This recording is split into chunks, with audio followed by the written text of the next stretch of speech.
ఏం చేయబోతున్నారు ఫ్యూచర్లో? మంచిగా ఉండండి, మంచిగా బ్రతకండి. అందరూ కష్టపడుతున్నారు. ప్రతి ఒక్కరూ ఒక పోరాడుతున్నారు. మీరు ఎవ్వరిని కదిలించినా వారి వెనకాల ఒక బాధాకరమైన సంఘటన ఉంటుంది, భారాలు కలిగి ఉంటాయి, ఇబ్బంది కలిగి ఉంటుంది.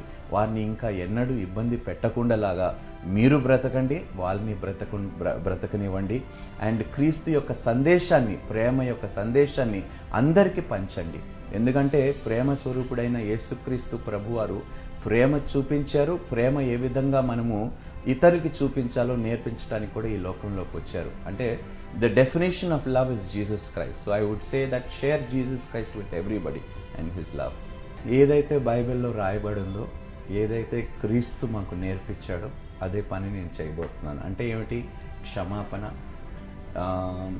ధైర్యము కోల్పోయిన వారికి ధైర్యం కలిగించటం, ఎంకరేజ్ చేయటం, ప్రేమ చూపించటం, వారిని సరైన మార్గంలో నడిపించే మార్గము, క్రీస్తు చూపించిన మార్గంలో వారిని నడిపించటం. Basically teach whatever Christ he's taught అండి. That is the only thing I can do.